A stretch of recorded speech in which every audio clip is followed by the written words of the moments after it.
जय श्री राम। रामायण सिंधी शायरी में व्याख्या हिंदी में पृष्ठ 48 अयोध्या कांड। इसके पहले राजा दशरथ अपने पुत्र राम की जुदाई को सहन नहीं कर पा रहा था और राम राम राम राम की रट लगाते हुए उनको याद करते हुए परलोक से धार गए। सूरज कुल का सूरज डूब गया। सभी रानियां बेहाल थी, रो रो कर उनका बुरा हाल था। तब मुनि वशिष्ठ आते हैं और उनको ज्ञान की बातें बताते हैं और वेद का सार बताते हैं। अब आते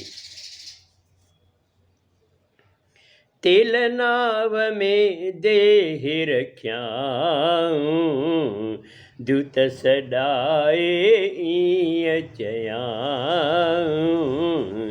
जल्द भरत वट वंजणो आहे राव सिधारण चमणो नाहे। गुरु वशिष्ठ ने राजा दशरथ का शरीर तेल की नाव में रखवाया और उन्होंने तुरंत ही दूतों को बुलाया और कहा कि जल्द भरत के पास जाओ जो ननिहाल गया हुआ है। पर एक बात ध्यान रखना, राजा के परलोक सिधारने की बात उनसे अभी मत कहना। अनर्थ थ्यो अवध जडहें खां भरत लगा अपसोणत डहें खां रात भयानक सुपना आया अंदाजा थे गलत लगाया। जब से अवधपुरी में ये अनर्थ हुआ है उधर भरत को भी अब सूंड दिखने लगे हैं। रात को भयानक सपने आते हैं और वे उनका गलत गलत अंदाजा लगाते हैं।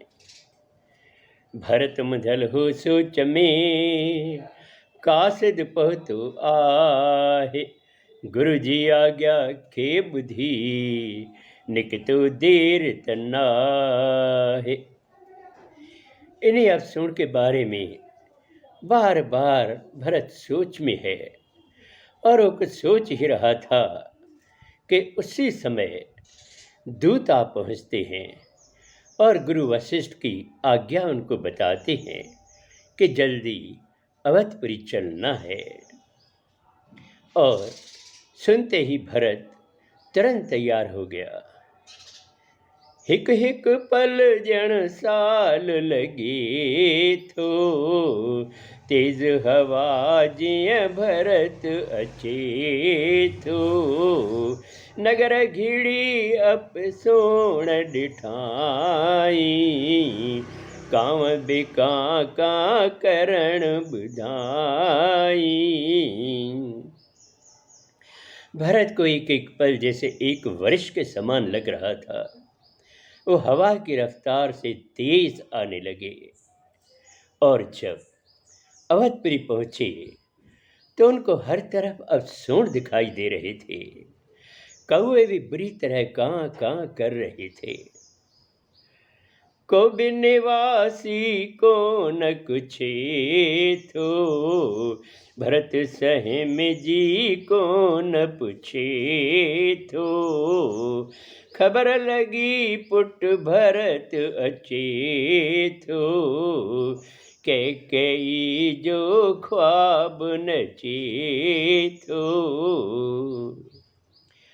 अवधपुर के निवासी कुछ नहीं बोल रहे हैं, सब मौन है और भरत ये देखकर सहम जाता है और उसे कुछ हिम्मत नहीं होती है कि वह उनसे कुछ पूछ सके। और इधर कैकेयी को जब खबर लगी कि भरत आ रहे हैं तो वह बड़ी खुश हुई और सोचने लगी अब मेरा ख्वाब सच्चा होने वाला है। पाण वठण लय दर ते आई कैकेयी बह बह मुस्काई,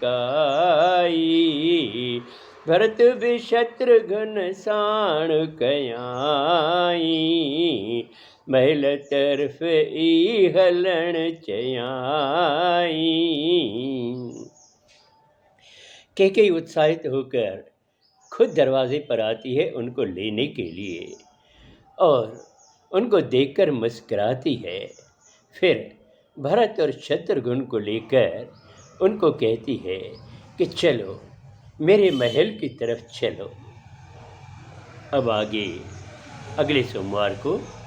जय श्री राम।